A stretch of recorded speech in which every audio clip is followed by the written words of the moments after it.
Let us open our Bible on Psalms 18, verse 30. Praise the Lord. As for God, His way is perfect. The word of the Lord is tried. He is a buckler to all those that trust in Him. Yes. So, napaka-palad natin dahil ipinakilala ng Diyos ang kanyang sarili sa atin.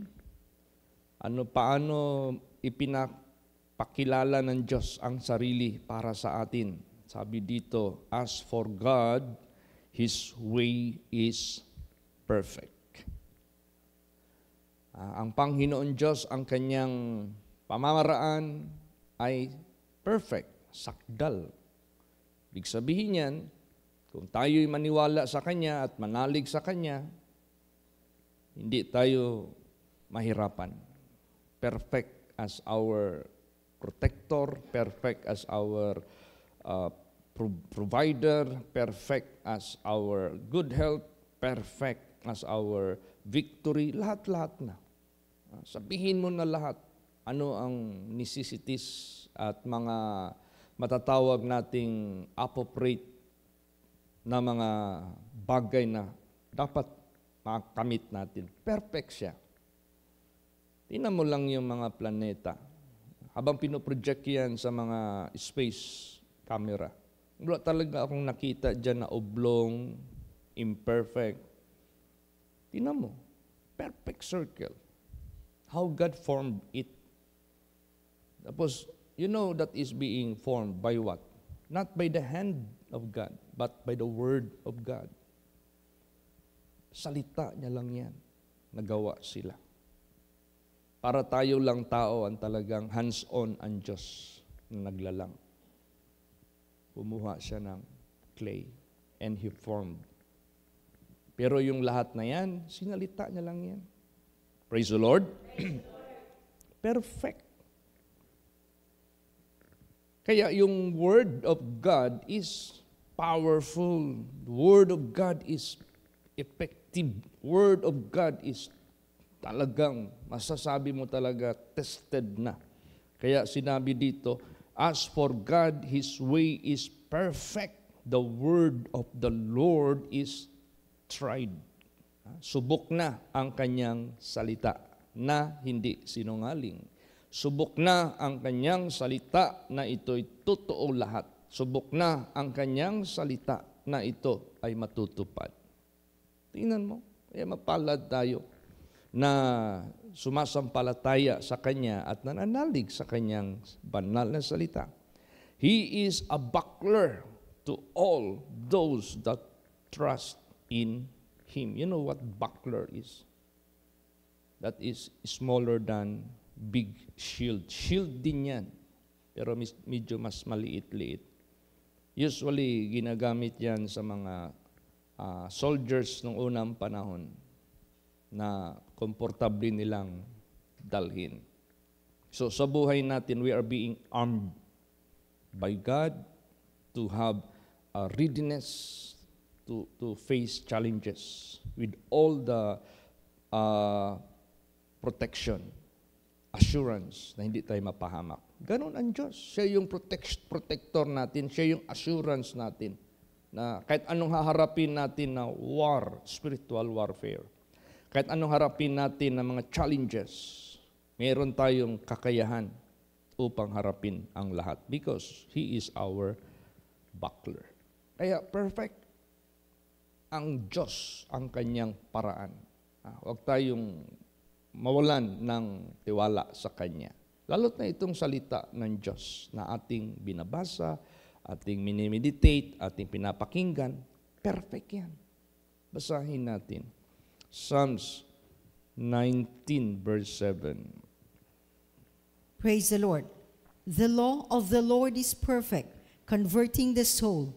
The testimony of the Lord is sure, making wise the simple. Ayan. Tingnan mo, the law of the Lord is perfect. Hindi niya yan basta inutos for nonsense. Hindi niya yan basta inutos for no effect. If you obey it, you will be blessed. If you disobey it, you will be cursed. Ganun. Kaya nga sabi dyan, my word shall not return unto me void, but it shall accomplish to which I please. And it will prosper whereto I sent it. Ganun ang salita ng Diyos. Hindi yan babalik sa Kanya na walang kabuluhan. Pag sinabi niya, kung lugar na ito, itong syudad na ito, pag wala akong nakita, at least 50, or 40, or 30, or 20, or 10 na righteous, susunugin ko yan. Kasi yun man lang ang nabargain ni Abraham. Hanggang 10 lang. Ay hindi man umabot, 4 lang. Di, kung ano yung sinabi niya, di nangyari. Natupad. Nagsalita ang Diyos sa panahon ni Noah, babahain niya ang mundo. Pumasok na kayo sa arka. Ang makapasok lang sa arka ang hindi mapahamak. Hindi man sila naniwala. O di ba, lahat ng pumasok sa arka, pati ultimo yung mga animals na nakapasok, ligtas. Yung mga tao na dapat maniwala sa Diyos dahil nilalang sila ng Diyos extraordinarily, meron silang kaluluwa, meron silang pangunawa, sila pa yung hindi naniwala. Napakamalas naman nila. Kaya sa buhay natin, laking oportunidad ng buhay natin to be saved, to be blessed, because we believe His words. Praise the Lord. Naniwala tayo sa salita niya, which is perfect. Mako-convert talaga yung kaluluwa mo.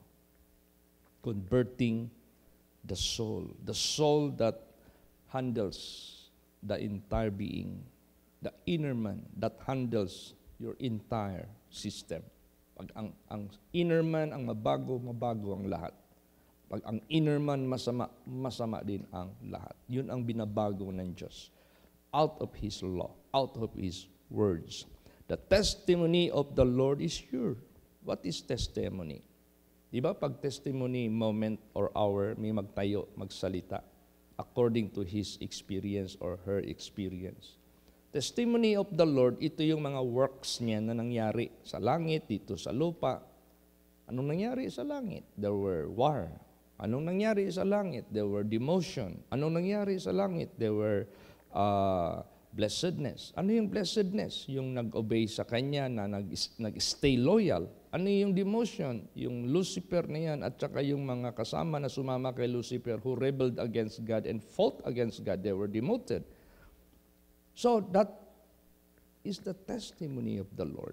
Dito sa lupa, anong testimony of the Lord? Read Genesis down to Revelation. These are the testimonies of the Lord. Are sure. Praise the Lord. Yan yung nagbibigay sa atin ng lesson, nagbibigay sa atin ng aral. Kung gagawin natin the same, yung ginawa ng mga napahamak, imposible hindi tayo mapahamak. Kasi ginawa natin yung mga ginawa ng tao na napahamak dito sa Bible. Testimonies yan ng Diyos eh. Gawin mo rin yan, hindi ka mapahamak. Yun namang naligtas dito sa Bible na gumawa, na naging sanhi na naligtas sila sa harapan ng Diyos. Hindi pwede na kung sinunod natin sila, imposible hindi rin tayo maligtas. Imposible. Na hindi tayo maligtas. Ginawa ng mga tao ang ganito, ganyan, naligtas sila. Sinunod mo yung ginawa nila, hindi ka naligtas. Imposible yun. Kaya nga, the testimony of the Lord is sure, making wise the simple. Kahit wala tayong kamuhang-muhang, we have the so-called wisdom and knowledge of God. Out of His testimonies, we learn so much. Praise the Lord. Tingnan mo yung mga tao na marunong mag-install ng atip, marunong mag-install ng lahat ng mga trabaho dyan sa construction. Yung mga mekaniko, karamihan ba yan? Natuto sa mga marunong. Di ba? Dahil ginaya nila yung mga nakita nilang marunong. Ginaya nila. O tayo, testimonies of the Lord. Gayahin natin yung mga anak ng Diyos dito, whom God bless, whom God save. Imposible hindi ka maligtas. Imposible hindi ka ma-bless. Mark the perfect man. Praise the Lord. Because the end of that man is peace. Ngayon, minarkahan mo yung tao na perfect man. Ang naging end niya is peace. He was not in trouble sa buhay niya. Ganon din sa buhay natin. Markahan mo siya at sundin mo siya. Kaya nagbibigay yan sa atin ng wisdom. The testimony of the Lord is sure, making wise the simple. Praise the Lord. Ano pa? Basa Psalms 25 verse 10. Praise the Lord. All the paths of the Lord are mercy and truth unto such as keep His covenant and His testimonies. Ayan. See? Ang daming testimonies ang Diyos. Ang tanong, are you keeping it? Yan ba ay pinaniniwalaan mo at ginagawa mo yung mga sumunod sa Diyos? Ang daming covenant ang Diyos. Ang tanong, are you claiming it? Are you trusting His covenant? Are you hoping for His covenant? Or you just ignore it? Or you just make it as nonsense, void, non-effect? No. Sinabi dito, all the paths of the Lord are mercy and truth. Mercy. What do you mean of mercy? We are not worthy, but because of His mercy, He redeemed us. We are not worthy, but because of His mercy, He died for us. Para lang tayo ma-redeem. Truth, yes. Lahat ng Kanyang hinayag dito sa mundo, hindi sinungaling. Truth, true yan, true. Praise the Lord. He is not promoting any falsehood, but it is the truth. Totoo talaga. Mapalad tayo. Unto such as keep His covenant and His testimonies. Ingatan mo ang Kanyang covenant. How do we keep the covenant of God? Ang covenant kasi hindi one way. Two way. Anong ibig sabihin two way? Tingnan mo yung mag-asawa. Hindi pwede one way lang. Kapag magkasal ako, ikaw lalaki, iibigin mo ba yung babae at tanging kamatayan lang ang maghihiwalay sa inyo? Opo, pastor. Ikaw babae, iibigin mo ba yung lalaki at tanging kamatayan lang maghihiwalay sa inyo? Opo. So, two-way. Pag ginawa ng lalaki yung promise niya at ginawa ng babae ang promise niya, hindi kayo maghihiwalay. Yan ang covenant ng Diyos. Sabi ng Diyos, two-way ha, if you obey me, God said, I will bless you. So, two-way yun. Meron siyang pinapagawa sa iyo. Pag gawin mo yan, meron siyang gagawin sa iyo. Ang pinapagawa ng Diyos sa atin, if we obey Him, gagawin niya sa atin, He will bless us. Praise the Lord. Sino mang maniwala sa Kanya, tao, sino mang maniwala sa Kanya, gagawin niya, hindi ka mapapahamak. You will not perish. Gagawin niya, you will have everlasting life. Pag sinabing covenant, two-way. If sinabing, I keep the covenant of God, you obey what He asks you to do, and automatically, God will do what He promised to you. Ganun. Mapalad ang nag-keep ng covenant ng Diyos and His testimonies. Di ba ang laking impact sa personal life ko na nung na-assign ako sa Manila, akbay-akbay ko si Joseph, akbay-akbay ko si Shadrach, akbay-akbay ko si Meshach and Abednego. Sila yung ginawa kong companion doon sa Manila. Pagtukso about sa babae, si Joseph ang lagi kong binabarkada, na-impluwensya ako sa manindigan ni Joseph. Pag sa mga pagsubok naman, hamon sa buhay, nakataya yung iyong buhay. Shadrach, Meshach, Abednego, yun ang lagi kong companion. Kasi ito yung mga testimonies ng Diyos. Diyan na-establish ang testimonies ng Diyos. Praise the Lord. kung ginamit mo yun, pag sinabing keep, you give importance. Iingatan mo ba yung bagay kung hindi importante para sa iyo? If you keep, you give importance. If you keep, you love it. If you keep, you treasure it. If you keep the covenant of God, because for you it is important and precious. If you keep His testimonies, because for you it is very important, mapalad ka. Sigurado yan. Praise the Lord. Hindi yan magsisinungaling magpakailan paman. See, ngayon, ang pananalig natin sa Diyos, yung bang wala na tayong shadow of turning. Wala na tayong tinatawag na mag-waver pa yung ating faith sa Kanya. Bakit? Basahin natin. Deuteronomy 32, verse 4. Praise the Lord. He is the rock, His work is perfect, for all His ways are judgment. A God of truth and without iniquity, just and right is He. Yan. Bakit walang wavering? Bakit walang shadow of turning yung ating faith and obedience sa Diyos, pagsunod sa Diyos? Unang-una, He is the rock. What do you mean of rock? Pag sinabing rock, you will not sink. Hindi ka maunlod. Ano yung maunlod? Malunod ka sa kamatayan, malunod ka sa kapahamakan, malunod ka sa lahat ng mga masasabi nating hindi dapat mong maangkin. Stable ka. Upon this rock, I will build my church. We are the church. And the gates of hell shall not prevail against you. O, diba? That is the rock. His work is perfect. Maasahan. Praise the Lord. Trustworthy siya. You can rely on Him. You can trust Him.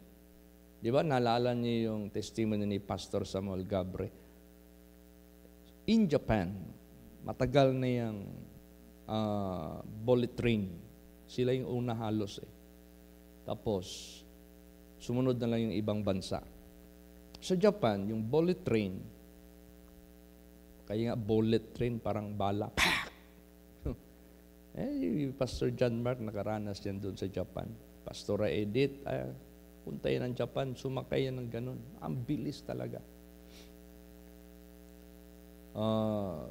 Meron doong bata na sumasakay. Hindi natakot. Parang sa kanya, naglaro-laro lang doon sa loob ng bullet train. Yung mga pasahero, putlang-putla na kasi bago pa siguro ang bullet train at that time, hindi pa nila na-use gaano ka-tested. Baka kunting aberya lang, baka maglipad na. Mas disgrasya. Yung bata, wala lang. Parang enjoy lang siya. Sabi niya, oy, dong, wamang ka mahasol, wamang ka makuyawan sa atong gisakyan, bullet train biyan eh. Ano sa may muhang kuani mo? Ano inaana man ka? Ana siya. Madlok man ko. Ang driver, papa na ako. Dako siyang pagsalig sa iyong papa. Praise the Lord. Mauna kita, kinsa man ang atong amahan. Kinsa man ang nagapiloto sa ato ang ride. Di ba ang Diyos? Siya ang driver. Trustworthy siya. Without iniquity. Hindi tayo niya ipapahamak. Just and right is He. His work is perfect. He is the rock. All His ways are judgment. Ano ibig sabihin judgment? Huwag kang magloko-loko dyan sa harapan ng Diyos. Anong itatanim mo, yun ang aanihin mo. Judgment. Alangan magtanim ka ng kamuti, mag-ani ka ng watermelon. Alangan magtanim ka ng durian, mag-ani ka ng santol. Alangan magtanim ka ng mabuti, aani ka ng masama. Mabuti talaga. Alangan magtanim ka ng masama, aani ka ng mabuti. Hindi pwede. Masama talaga kung magtanim ka ng masama. So, pag sinabing God is the God of judgment, mag-ingat tayo. Praise the Lord. Gusto mong aani ng mabuti, gawa ka ng mabuti lagi. Kung gusto mo ng blessing, magsunod ka sa kanyang mga statutes and commandments. Kung ayaw mo ng curse, huwag kang mag-disobey sa kanya. Yan yung God is, all His ways are judgment. Alam mo, mayroong isang tao dito sa Bible na isang taong matatawag nating halos sa sambahinan ng mga tao dahil sa kanyang katalinuhan. Kaya nga ginawa na siya ng golden image kasi hangang-hanga ang mga tao sa kanya. Kaso ang taong ito nagmataas. Yun lang ang problema sa kanya. Nung nagmataas na siya sa kanyang sarili, naranasan niyang ibagsak ng Diyos na hindi pa niya nakilala ng husto. Doon pa lang niya nakilala nung naranasan niya yung palo ng Diyos. Basahin natin. Daniel 4:37. Praise the Lord. Now I, Nebuchadnezzar, praise and extol and honor the King of heaven, all whose works are truth, and his ways judgment, and those that walk in pride he is able to abase. Yan. Bakit ang taong ito na matawag nating hidden, matawag nating Gentile, matawag nating non-believer, how come this man learned the true God? Because of the servants of God that were in His kingdom. Sino yun? Si Shadrach, Meshach, and Abednego. Natuto siya doon. Praise the Lord. Nagkaroon ng revelation sa buhay niya, nagkaroon ng panaginip siya at ininterpret ito. And that dream came from God in heaven and was interpreted by the servants of God in heaven. Eh, mapalad tayo. Naglingkod ka sa Diyos. Andun yung amo mo. You can help a lot. You can do so much for the people of the world. Praise the Lord. O di ba na-realize ni Nebuchadnezzar? Before he was a worshiper of idol. And he himself make an idol. But afterwards, nung pinalo siya ng Diyos, sino na ang pinuri niya? Sino na ang sinamba niya? Yun ang totoong Diyos. Hindi na yung sarili niya. Kasi nung panahon na pinuri niya ang sarili niya, binagsak siya ng Diyos. 7 times. Praise the Lord. Kaya, testimony ng Diyos yan. Kailangan natin yan tandaan, huwag tayong magmataas, magpakailan paman. At sino mang magmamataas, ibabagsak talaga ng Diyos. At ang mundong ito, yun ang nandito, lust of the flesh, lust of the eyes, and pride of life. This is of the world. That is not of God, that is not of the Father, but that is of the world. The world passeth away and the lust thereof. So ano gawin natin? Tayo na naniniwala sa totoong Diyos na tagalangit. Anong instruction ng Diyos sa buhay natin?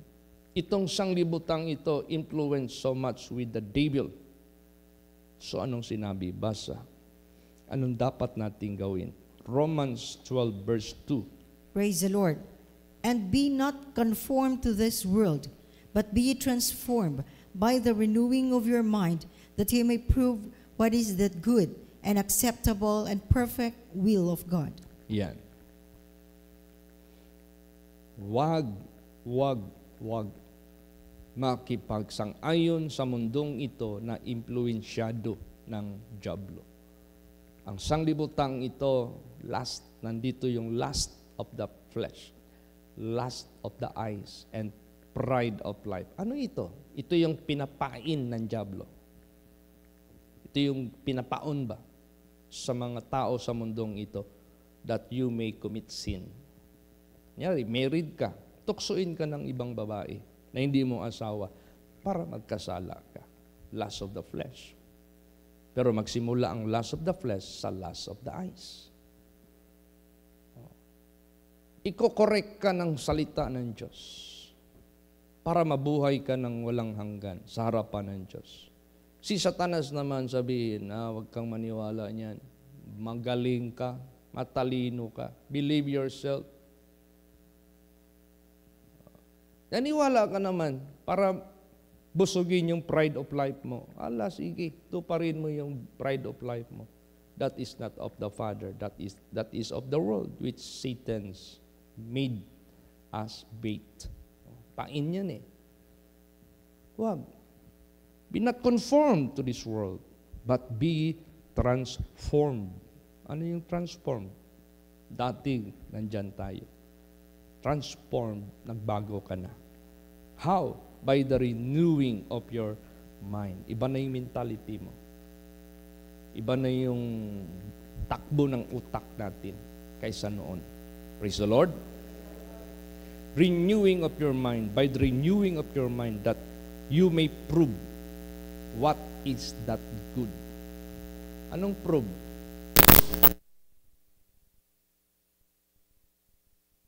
No? Mapatunay mo ano yung mabuti. See, let us prove to the world this is the good, and this is the acceptable, and this is the perfect will of God. Yan ang i-prove natin sa mundo, sa buhay natin. Praise the Lord. Para ang mga tao matuto, para ang mga tao makakita ng kaligtasan, ng kaliwanagan. Di ba sinabi diyan, follow peace with all men, without which no man shall see the Lord. Sundin nyo ang kapayapaan at ang kabanalan. Kung wala yan, walang taong makakakita sa Panginoon. Ay, wala na si Lord Jesus dito sa physical. Ang sabi ni Lord Jesus Christ, yung message nung Sunday, napakaliwanag yun, na paalis na ako. Oh, Holy Father, sabi niya, make them as one as we are. Bakit? Para hindi mawala ang spirit of salvation sa mundong ito. Meron pang maghahatid, meron pang magpapakita, meron pang magdadala kasi na one, na isa tayo sa Diyos. Amen? Praise the Lord. Para ma-prove natin sa buong mundo. Tsaka ang Word of God tested talaga. Basahin natin. Psalms 19 verse 6. 12 verse 6. Praise the Lord. The words of the Lord are pure words, as silver tried in a furnace of earth, purified 7 times. Grabe, no? Dinescribe lang yan kung paano ka-pure yung word. Ano yung pure? Without mixture. Anong mixture? Walang halong sinungaling, walang halong pambubula, walang halong pananakot, walang halong flattery. Wala. Talagang pure words. Pag anong yung sinabi niya, yun na. Praise the Lord. Yun na. Pag sinabi niya, if you will not believe me, you will perish. Yun na yun. Pag sinabi niya, if you believe me, you will have everlasting life. Yun na yun. Pag sinabi niya, you are dust and unto dust you will return. Yun na. Pag sinabi niya, and the Spirit will return unto God who gave it. Yun na. Lahat yan. Nobody can defy it. Nobody can challenge it. That is not the right. That is not the truth. Wala. Pag anong sinabi niya, pure talaga, walang halo yan. Totoo lahat yan. A silver tried in a furnace of earth and purified 7 times. Yun na, hindi ko makalimutan yung experience ko sa Tibuli. Ay, si Pastor Dodong doon yan dati nagtrabaho kay Aboy. Kasama yung pamilya niya. Dinala ako ni Aboy talaga sa planta kasi i-bless. Tayo ang in-request mag-blessing. Ano talaga? Sabi niya, Brad Chit, itong nakasako-sako dito ng mga bato na merong laman na gold, binili namin ito sa mga small-scale miners. Kasi yung mga small-scale miners, ang makukuha lang nila doon sa kanilang mini-mina, gamit lang yung mercury. Yung mercury, yun yung huli ng gold doon sa mga bato na binulmil nila. Yun lang. But, when in fact, maybe 30% lang yung nakuha niya, nila. The 70% nandyan pa yan. Kaya binibili namin yung waste nila. Pero bago namin bibilhin, i-assign muna namin kung malaki ba ang percentage ng laman. Pag hindi kami lugi, bilhin namin yan. Dito na naman namin dalhin sa conveyor. Tumatakbo na conveyor. Hungit yan doon sa bull mill, ibo-bull mill na naman yan. Pagtapos ng bull mill na yan, dalhin doon sa cyanide. Yung cyanide na yan, yung solid form of gold, we will turn it into liquid form. Dalhin na naman yan doon. Ang daming ang proseso eh. Dalhin na naman doon sa carbon. Yung carbon naman mag-absorb sa liquid form of gold. Pagtapos ng carbon, nandoon na yung content ng gold na absorb na nila. Dalhin na naman doon sa kuryente para i-separate yung gold tsaka silver. Pag-separate sa gold and silver, dalhin na naman doon sa oven. Pag na-oven na, alam mo yung oven, walang malamig na oven. Pag sinabing oven, talagang mainit. Pag yung gold na yan, magkulay kape. Alam mo yung kape? Brownish. Pag binasa mo yan, almost black. Pag ganun na ang kulay niyan, sa tingin mo parang putik lang yan. Pwede na yan. Kunin doon. Ilagay na yan sa paso. Yung clay pot. Lagay. I-blowtorch yan, 3 to 4 hours, nakatutok yung blowtorch, walang hinto. Dinala talaga ako doon sa blowtorch. 4 hours. Pagtapos, balik kami doon. Tapos na, 4 hours na. O, kumusta? Sir, ito na, okay na sir, purified na to. Ginasag yung paso, hulog yung ganyan kalaking ginto. Binabad, ginanon sa tong, mainit pa yun eh, binabad sa tubig. Kinilo namin, 1 kilo. Purified yung Word of God, tested na ito. Sino mang mag-disobey sa langit, tested ang Word of God, mapahamak ka. Sino mag-obey dito sa mundo, tested, pahamak lahat. Sinong mag-obey doon sa langit, sa Word of God, saved and happy and blessed. Sino din ang mag-obey dito sa lupa? Saved and happy people. Praise the Lord. Praise the Lord. Tested siya. Basa pa Psalms 19:8-10. Praise the Lord. The statutes of the Lord are right, rejoicing the heart. The commandment of the Lord is pure, enlightening the eyes. The fear of the Lord is clean, enduring forever. The judgments of the Lord are true and righteous altogether. More to be desired are they than gold, yea, than much fine gold, sweeter also than honey and the honeycomb. Yan. Kailangan ng Word of God, ganito ang quality ng impact or effect sa buhay mo. Hindi kaya ang Word of God parang wala kang nararamdaman. Ang Word of God parang nagbasa ka lang ng comics. Ang Word of God, parang kwento lang ng kinuwinto. Ang Word of God, para lang fables, yung mga fairy tales. Hindi. Ibahin natin. Kaya nga bago ka magbasa ng Word of God, you must be purified. Or you must be make pure. Magsisi ka, mag-humble ka, humingi ka ng tulong sa Diyos. I-guide ka niya ng kanyang banal na spirito. Tapos ang impact ganito. The statutes of the Lord are right. Lahat ng mga statutes of God, itinuring mo yan. Right. Praise the Lord. Walang makakabali niyan. Rejoicing the heart. Yung puso mo, damang-dama mo, masaya ka. You discover the truth, masaya ka. You discovered the way, masaya ka. You discovered God Himself. The commandments of the Lord is pure. Tinuring mo ang commandments of the Lord is pure. Wala kang pinag-alinlanganan. Enlightening the eyes. Habang nagbabasa ka, the more mo makikita ang hindi mo nakikita noon. The more mo maintindihan ang hindi mo naintindihan noon. Yun ang naging impact sa Word of God sa buhay mo. The fear of the Lord is clean. Pag may takot ka sa Diyos, hindi ka gagawa ng kasamaan, kasalanan. malinis ka. So therefore, the fear of God, do it all the way, all the time sa buhay mo. Praise the Lord. Huwag mo yang panghinaan, huwag mo yang talikdan, huwag mo yang kalimutan. Enduring forever. Dala-dala mo yan hanggang sa langit, yung binipisyo na yan. Kakarating ka doon. The judgments of the Lord are true. Hindi yan gawa-gawa. Hindi yan guessing. Hindi yan by chance. Hindi yan coincidence. That is talagang true.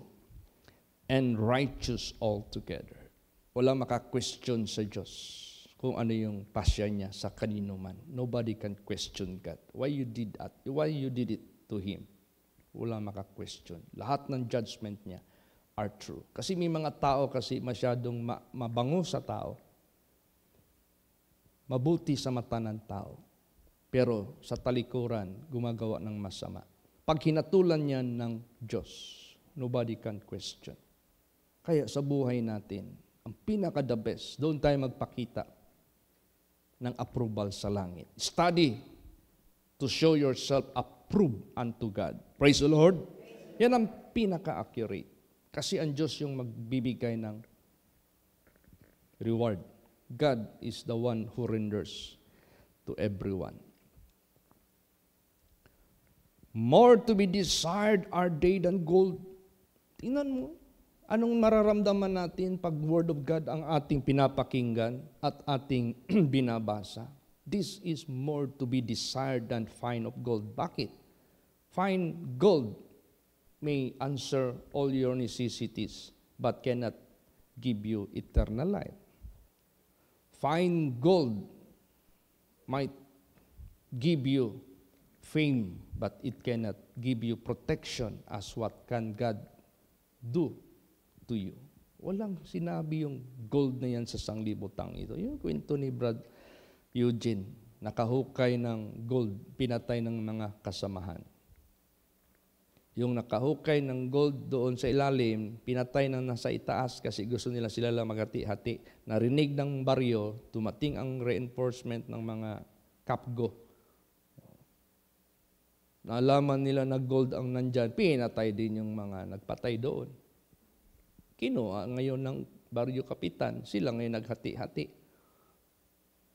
30 kabakses ang nakuha, nilagay ng baryo kapitan ang 20, tinago niya sa sarili niya, dineclare niya yan, 10 lang. O di ba? Gold yan ha, pero hindi makabigay sa iyo ng salvation. The Word of God, because God Himself, more than that.